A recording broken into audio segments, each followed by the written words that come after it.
Hi, it's time for another verb of the day. Today's verb is present. Let's take a look at some of the definitions for this verb. The first way we use this verb is to mean to give someone a gift, a prize, or an award in a formal way. A second way we use this verb is to mean to show or offer something for others to consider. So sometimes you might need to present your driver's license.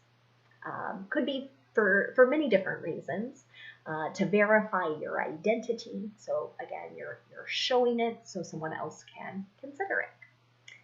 A third way we use this verb present is to mean to formally introduce someone or something to someone else. So again, I think the emphasis here should be formal. So if you're meeting a king, a queen, someone of a very high status, we might use this. I present this person to the other.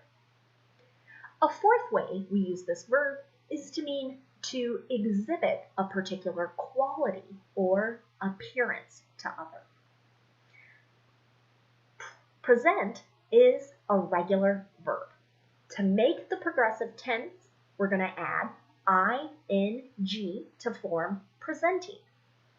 The past tense and participle forms of this verb are made by adding ed. And because this verb ends with a t or t sound, the ed is going to make an id sound. Presented, presented. I only have one phrasal verb to share with you today, and you might be excited to know that its meaning is going to connect back to the very first definition that we looked at just moments ago. So you might hear the verb present someone with, and again, it's going to connect back to this meaning of giving someone a gift, a prize, or an award. Also, still in this rather formal way. Here's an example sentence. They presented her with a gold watch at her retirement party. So someone has maybe worked for a company for 20 or 30 years, and they have a party wishing the person well on her retirement. Right? Maybe people get up and speak about things this person accomplished, right? And then they formally give a gift. Here's something to honor your many contributions, or for you to remember our workplace by. And that's what that sentence is.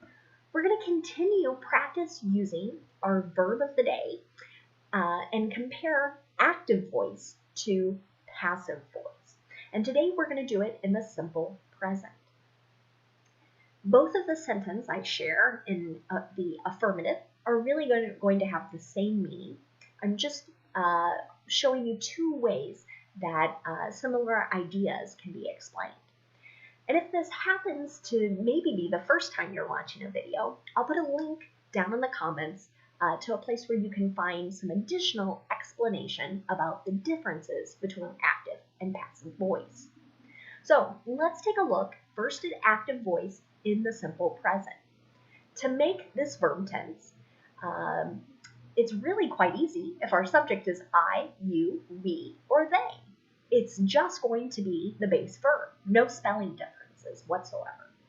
But if our subject is he, she, or it, then the verb that comes next is going to have an S or possibly an ES on the end of it.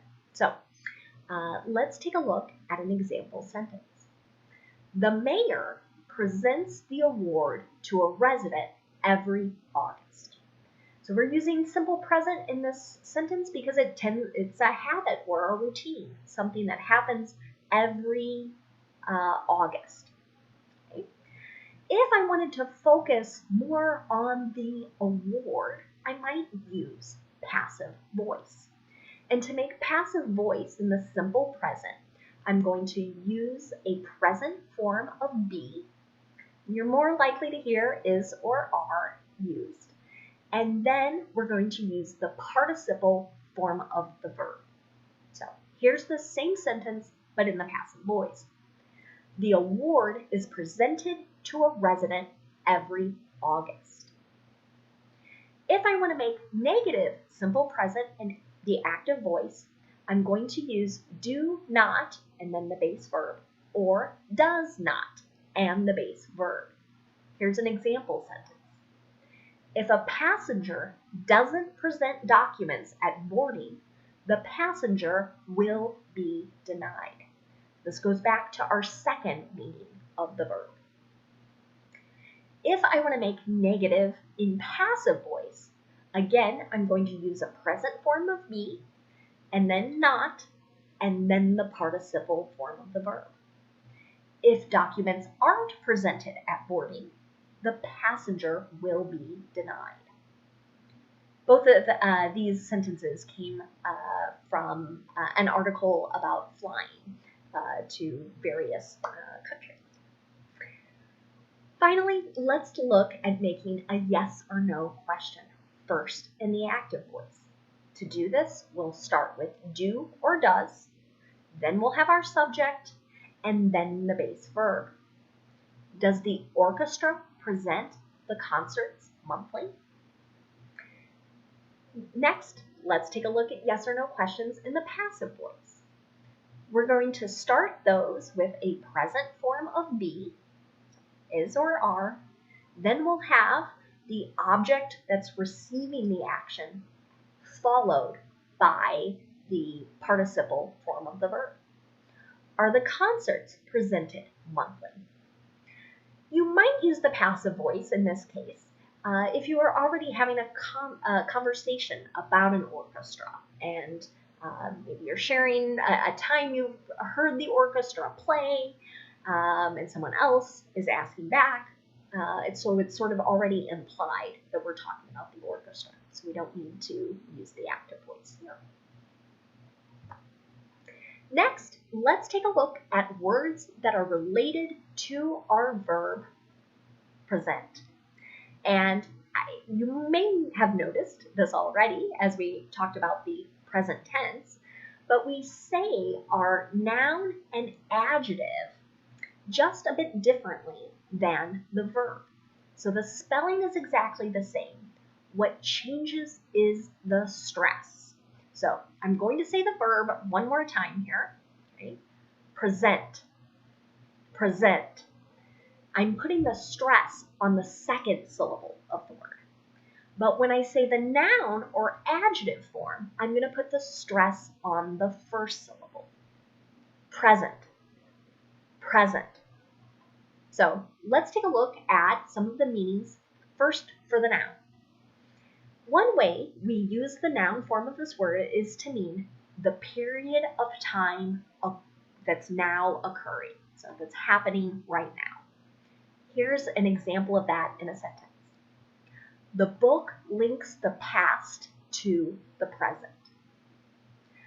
A more common way you might hear this noun used is to mean a thing given to someone as a gift. So sometimes people say gift, sometimes they say present. They have about the same meaning. So here's an example. The children received many presents.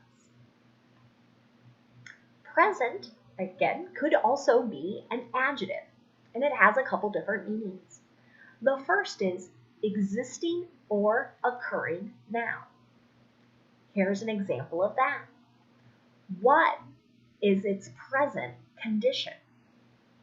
So here, maybe I'm asking about somebody's car. Sometimes it works, sometimes it doesn't, and so I'm asking, in the moment, right now, what is its condition? A second way this adjective is used is to mean in a particular place. Here's an example of that. You must be present to win. So this might be in reference to some sort of drawing that's being held, and they're trying to encourage attendance. So they're telling people you need to be in this place in order to win. Another related word is an adverb presently. And it connects to that first meaning of the adjective we were looking at a moment ago, now or at the present time. Here's an example of that. There are presently 15 students in the class. So at this moment, there could be more in a week or two, or maybe there will be fewer. The last word we'll look at today is presenter. It's a noun. It's a person who presents an award at a formal ceremony. So we'll take a look at an example sentence with that form. They will be presenters at next year's Academy Awards. And Academy Awards might not mean much to you. It's a very formal ceremony in the United States honoring the best actors and actresses and the best movies of a particular year.